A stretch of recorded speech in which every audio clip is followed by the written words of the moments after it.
So this whole project started after I saw a video on YouTube from Fortress Fine Woodworks where he used a spirograph template to carve a really interesting pattern into a tabletop. And as soon as I saw that video, I said, oh yeah, that's going viral. Well, 2 months later and over 5 million views, I knew this was something I had to test out for myself. And spoiler alert, this was a lot harder than what it seemed.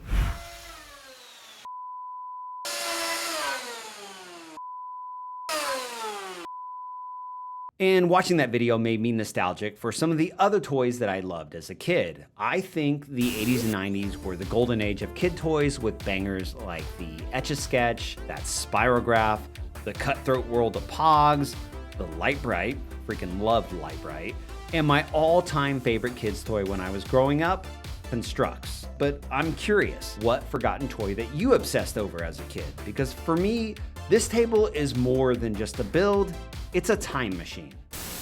I had this old table laying around unused at the moment in my shop, and I figured I could bring that full circle. So I built that table 5 years ago from some reclaimed barnwood, and it was actually the family dining table that we used the most for 3 years, and now I'm gonna reclaim that reclaimed wood table, and it's getting one last spin as the spirograph carved centerpiece of the round dining table, just so long as I don't screw it up. I have a bad feeling about this. Before we go too deep, let me say, I'm not here to rip off that Fortress Fine Woodworks table. I mean, he absolutely crushed it. I'm here to ask the big question. Is this spirograph technique actually useful? I mean, are we looking at the next big trend in woodworking, sort of a renaissance of geometric spiral carved dining tables? Or is it just an overcomplicated gimmick designed to drive woodworkers like me insane, one swirl at a time? For that glue up, I'm using Rockler's panel clamps, and these things are the unsung heroes of a flat tabletop and one of my top 5 shop tools of all time. Like, seriously, these are worth the investment if you want dead flat glue ups. And honestly, Rockler came in clutch for more than just the clamps in this project. I've been using their new tape measure, the new rule stop, and then these silicone bench mats that will save your workbench from epoxy disasters, which I've had several. And I've got links for all of those down in the description. And yeah, I know I've been working with Rockler for years now, but I still get excited every time they drop a new tool. Also, you may notice a familiar face back in the shop, and that's right, Jeff is back. He's been my right-hand man on a ton of these builds, and now he's back working full-time, helping Jonny builds crank out even more beautiful chaos. And you're gonna be seeing a lot more of Jeff in these upcoming projects. And honestly, this guy is crazy talented as a woodworker. And plus, we have a ton of fun in the shop together, which means the videos that we've got in the pipeline, they're gonna be next level. So if you're not subscribed, now's your moment, because if you miss those videos, you're gonna be sad, and then if you're sad, I'm sad, and if we're both sad, then who's left to build weird furniture on the internet? Hit the subscribe button, hit the bell, and let's all live happily ever after. While that glue sets up overnight, I'm jumping into the part that I've both been dreading and dying to try, and that's scaling up a classic spirograph into a huge gear that I can carve a table with. Now, this little toy right here is where it all started. The spirograph was invented all the way back in the 60s, and if you grew up in the 80s or 90s, you probably spent hours yourself cranking out these hypnotic gear-driven designs. And technically this works with something called hippotrochoids and epitrochoids, which, yes, I totally had to look up just to figure out how to pronounce those, and I'm guessing I still butchered it, but basically it's just really brilliant geometric math in a simple plastic toy. And I've had this thing sitting on a shelf in my shop here for years now, just sort of waiting for the right excuse or some inspiration to mess with this. And then Fortress Fine Woodworks, he dropped his spirograph table video, and it looks so incredible that I knew I had to give this a try. So I jumped into my modeling software and modeled a full-scale version and fired up my 3D printers. And then after creating that large spirograph template that's big enough to carve a 24-inch Lazy Susan, I broke that down into 8 different segments that are all gonna dovetail slot together to make the large gear, but also being able to fit on the print bed of my 3D printers. And I've gotta say, this is not a sponsorship for Bamboo Lab in this video, but I have been using those printers for a while, and they absolutely crush it on this project. So I think I'd be remiss if I didn't tell you about the massive sale they have going on right now. Make sure to check out the link for those printers down in the description, because they are at the lowest prices I've ever seen. So if you've ever thought about getting a Bamboo Lab 3D printer, now is definitely the time to do it. All right, it's finally time to put this whole rig together and start carving. And at this point, I'm feeling pretty confident. I mean, maybe I'm a little too confident about this whole contraption and the beautiful results that I'm absolutely convinced are coming next. And my original plan was to use a nice slender bit for the detail carves, maybe 1/8 of an inch or at the most 1/4 inch. But thanks to that DIY monstrosity that I bolted to the base of the router, the only bit that I have long enough to reach is this 1/2 inch ball nose bit, which for this kind of delicate pattern work is sort of like painting a portrait with a mop. And somewhere in the back of my brain, I knew this was a bad idea. But the front of my brain, the optimistic side, he was like, nah, man, this is totally fine. Just go for it. In that Fortress Fine Woodworks video, he mentioned that it took him 7 hours to carve his table, which when you think about it is absolutely insane. I mean, imagine standing over a router for 7 hours. And that should have been red flag number 1. But I figured, you know what? I've simplified the design. I know what I'm doing. I'm using a round bit instead of a V bit. So this is actually going to go smoother and faster. Spoiler, it didn't. And the second I started carving, I realized just how difficult this is actually gonna be. I mean, you're basically trying to hold a power tool spinning at 6,000 RPMs completely still while keeping it perfectly meshed into those gear teeth. And also you gotta brush out any wood chips that get between the 2 gears. You have to make sure you're not cutting too deep and also hoping your arms don't twitch at all because every little wobble equals a wavy line and this has to be perfect to look good. And here I am basically dragging an ice cream scoop through solid wood and just sort of hoping for the best. And I'm currently in full-blown denial. I mean, my eyes are telling me this isn't going well. But my brain's like, you know what? Let's just push through it. It's all gonna magically work out in the epoxy stage. And look, that sort of blind optimism actually helps in the shop. I mean, sometimes it gets you through mistakes or setbacks or weird hardware problems. But in this case, I'm just wasting my time and ruining this table. Also, side note, I was carving too deep and that kept tripping the breaker, which as you can imagine was slightly frustrating. This just is not good enough. I mean, it's missing a lot of that really intricate detail that was on that Fortress Fine Woodworks project, but it does mean I have to do this all over again. Hello, darkness, my old friend. All right, I know you guys. You take pride in what you do, you don't take shortcuts, and you show up ready to get your hands dirty. And when it's time to clean up and step out, you want to look just as dialed in, and that's where Tecovas comes in. They're the sponsor of this video. These are the Dean Zip boots in the goat hide cafe color, and they're not just boots, they're a full-blown confidence upgrade. Whether it's date night, a job interview, or just picking up takeout like a legend, these boots show up with you. I stopped by my local Tecovas and got the full experience. Free boot shine, a bourbon, and a staff that actually knows how to get you the perfect fit. They can even custom brand your boots for free. These boots are masterfully handcrafted in over 200 steps and made from premium leather that feels broken in from day one. No stiffness, no nonsense, just instant comfort and serious quality. So if you're ready to trade in something average for something exceptional, make sure to click that link down in the description or scan the QR code on the screen and check out Tecovas for yourself because you don't take shortcuts and your boots shouldn't either. Round 2, fight. All right, time to take another stab at the Spirograph carve. And for attempt number 2, I glued up a fresh walnut panel after sort of taking a day to reflect on everything that went wrong, aka how to do the exact opposite of everything I did the first time. And the first big change, I ordered the proper V-bit. And I ordered this collet extender to go with it. And this is gonna let me get the reach that I need without having to resort to a comically long 1/2 inch bit. And I stuck with the same gear ratios as before, but I did have to reprint the inner gear. This time I did it in yellow, so it's the exact same size, the exact same gear as the blue one, just, you know, lemon flavored.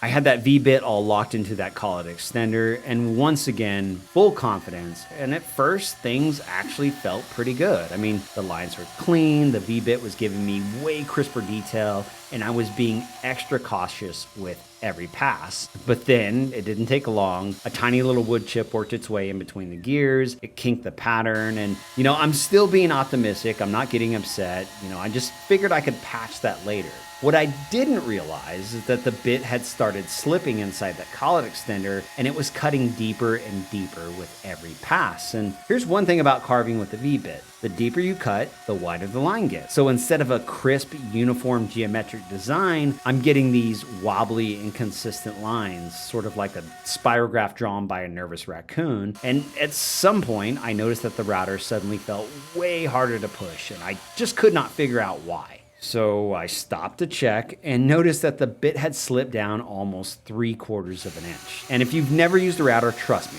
taking a 3/4 inch deep pass with a 1/4 inch bit is sort of like handing a baby a bacon double cheeseburger and saying, yeah, go ahead and take a bite. It's not going to end well. And I knew I was screwed, but again, in classic Jonny fashion, I figured, hey, might as well just keep going. I mean, this did look a little bit better than the first attempt. It's clearly ruined at this point. You know, it's got uneven depth, torn out detail. It wasn't salvageable, but just to be sure, I went ahead and poured in some black epoxy anyways, because if I've learned one thing in life, it's that a little epoxy might fix anything, or at least hide the shame. And then I came back the next day, flattened it on the CNC, took a step back, and yeah.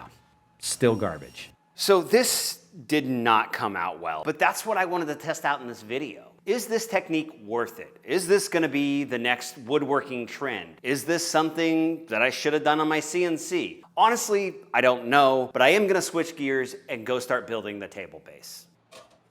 So while I'm figuring out the top, I did switch gears, and I went through at least a dozen different base designs. I mean, I tried to get real fancy with curves and angles and lots of artistic flair, but every one of them looked like I was trying way too hard to reinvent the wheel just to hold up the table. So for a few days, I couldn't nail it down until finally it hit me. I'm overthinking this. And I'm trying so hard to make the base interesting that I forgot what the focus of this table really is. So I landed on something simple, clean, geometric, strong. I mean, it supports the table without stealing the spotlight because the star of the show is that Spirograph Lazy Susan, but I couldn't resist adding a little bit of a hidden detail. The mounting plate that attaches the base to the table, it's cut from the exact same gear pattern that I used for the carve. And this was totally unnecessary, and it's completely invisible once the table's assembled, and yet I think it ties the whole thing together with a subtle nod without going too far and making it look like I'm trying to design the next Chevy Corvette. And no offense to the Corvette folks out there, but I do think the new ones look like a 12-year-old described their dream Hot Wheels car to a GM designer, and then they actually went and built it. So if you've been watching this channel for a while, you guys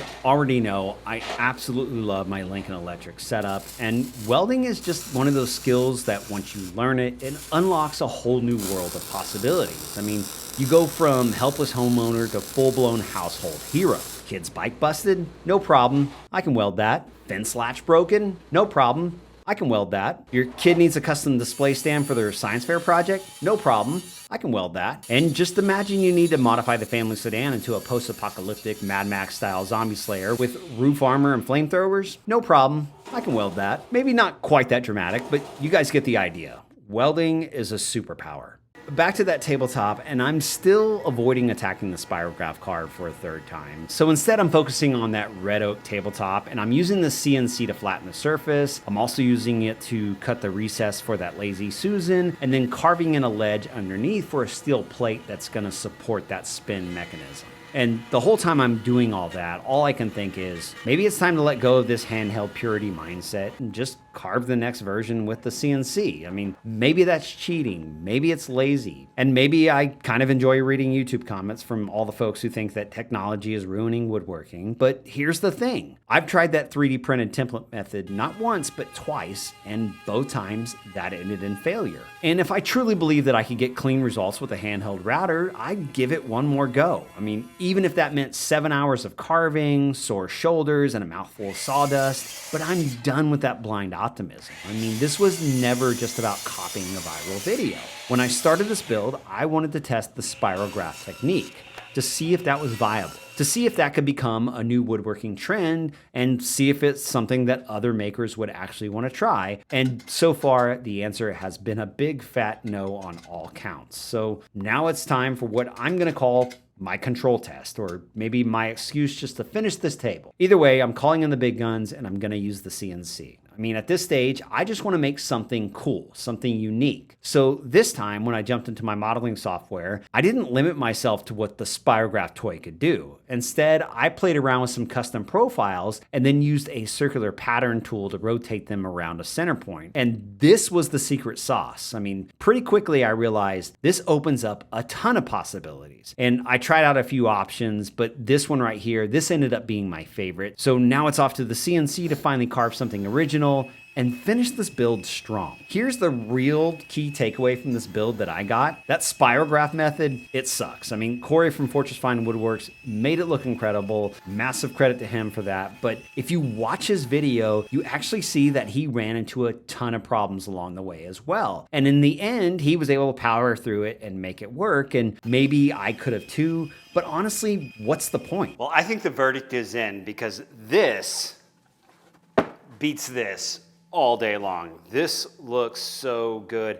And I love that I was able to get a little bit asymmetrical with it because, you know, I can create whatever pattern I want. I think using the big Spirograph gear template is a really cool thing to do. Highly impractical. Gimmick, I don't know if that's the right word. Is it a gimmick? This, in my opinion, looks better. But I want to know what you guys think. This right here is what I had in mind from day one. Super crisp. It's not perfect though, I will say that. Some of that finer detail in the center chipped out during the carve, but I'm just gonna clean that up with the chisel just by trimming it flat so it doesn't distract from the pattern. And now when I pour in that black Total Boat epoxy, it's not blind optimism. It's not denial. It's pure confidence because this time I finally understand the full potential of this technique. I know exactly how good this is gonna look when I'm done. And side note, this right here is my favorite way to use epoxy. Clean, crisp inlay work that highlights the design without, you know, going overboard. Not like pouring 5 gallons of epoxy into a massive ribber table void, although I do admit that's something that I did for years. And if you want to try this kind of work out for yourself, make sure to use my link and discount code when you shop at TotalBoat.com for all your epoxy. It is going to save you some cash every time you buy, and it also helps support this channel too. And I've been using Total Boat epoxy for years. It's the one epoxy that I trust, period. But even if you're already sold on the product, you might as well save a little bit of money while you're at it. And check this out right here. I mean, flattening the epoxy on the CNC doesn't even do it justice. Wait until you see that final reveal. You can't have a Lazy Susan without Lazy Susan hardware. And somehow I made it all the way to the end of this build without ever ordering that, which is classic Jonny. Luckily, there's a Rockler store right here in Oklahoma City, so crisis averted. Here at Rockler, and I'm looking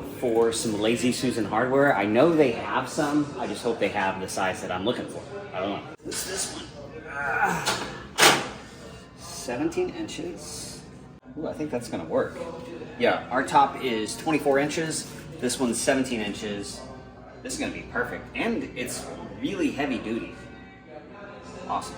Got this. All right, back to the shop, hardware in hand. Let's go wrap this thing up. I got that Lazy Susan hardware installed, and we may never know who the original Susan was, but clearly she was too lazy just to ask someone to pass the butter, so she invented a spinning platform instead. And to that Susan, we raise a glass. And thank you, Susan, for keeping our family dinners efficient and socially awkward. I mean, I don't have to ask anyone to pass anything. I can just spin it into my life. I mounted that underplate and installed the base, and then I set the Lazy Susan in place and finally got to step back and see this table all together. So after 2 rounds with the router, a couple of emotional meltdowns, and 1 CNC Hail Mary, this table is officially done. If you made it this far in the video, thanks for watching. Also, drop a comment down below with your favorite childhood toys so I know that you stuck around to the end. Don't forget to subscribe because in the next video, we're building an entire dining table in only 24 hours. No sleep, no excuses, and I'm guessing pure chaos. Thanks again for watching, and here's a couple more videos I know you're gonna like as well.